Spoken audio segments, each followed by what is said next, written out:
Le parc national de White Sands, dans le sud du Nouveau-Mexique, attire de nombreux touristes avec ses dunes infinies de couleur craie. Les visiteurs laissent des traces derrière eux.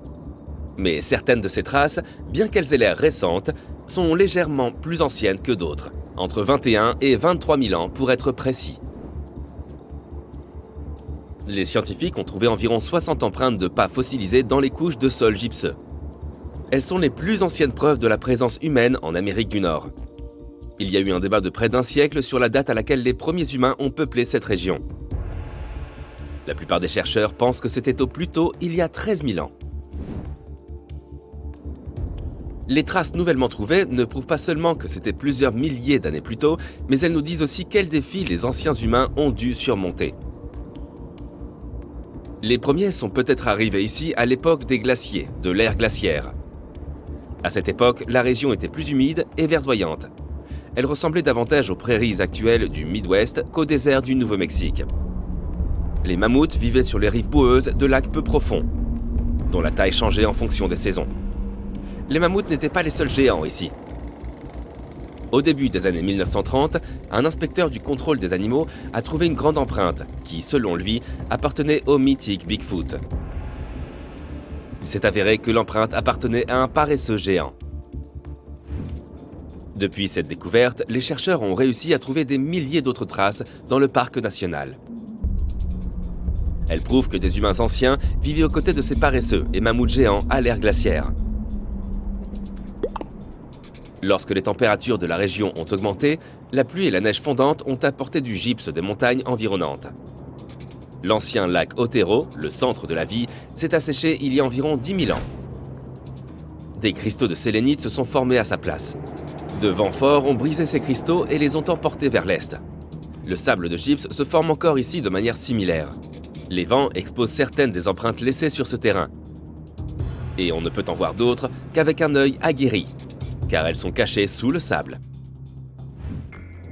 En 2018, des chercheurs ont trouvé ce qu'ils pensaient être les empreintes d'une femme. Elle aurait marché sur près d'1 kilomètre et des empreintes plus petites, probablement appartenant à sa progéniture, apparaissaient occasionnellement à côté d'elle. L'analyse des empreintes de pas peut en dire long sur le mode de vie de la personne qui les a laissées. Il est très difficile d'établir l'époque exacte à laquelle les traces ont été laissées à White Sands. Même les traces trouvées à proximité les unes des autres pourraient dater de périodes séparées par des milliers d'années, à cause du type de terrain.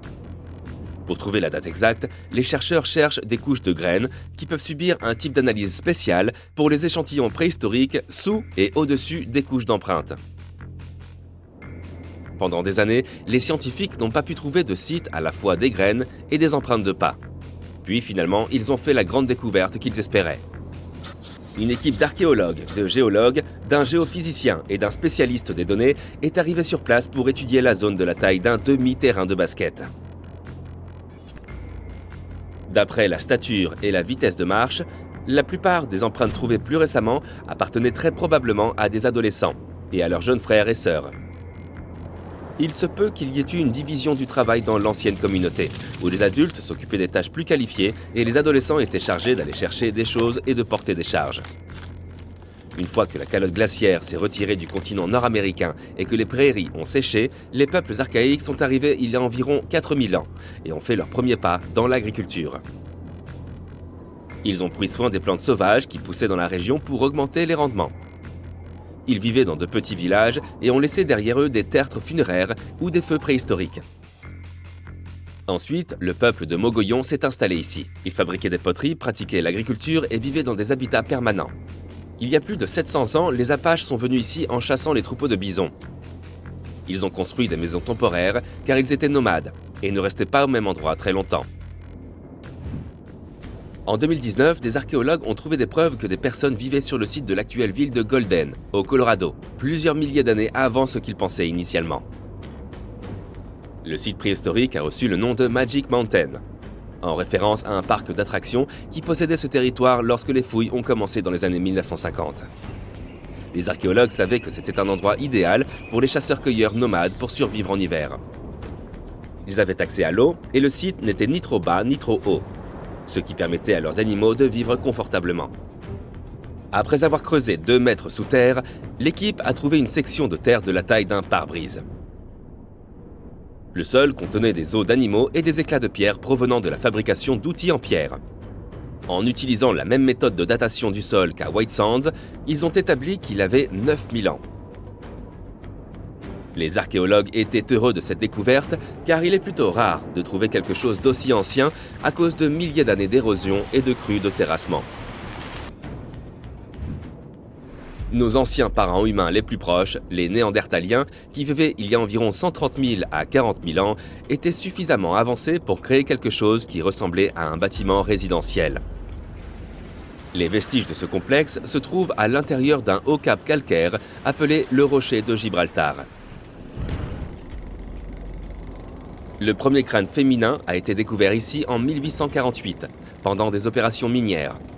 Pendant de nombreuses années, les scientifiques ont étudié cet endroit et trouvé des traces de vie des Néandertaliens. Ils ont découvert des outils anciens dans la grotte et des ossements d'animaux anciens. Il y avait 4 grottes à l'intérieur d'une seule roche, un peu comme les appartements d'un complexe résidentiel. Il semble que les Néandertaliens vivaient aux côtés de leurs voisins et s'entraidaient pour chasser et pêcher.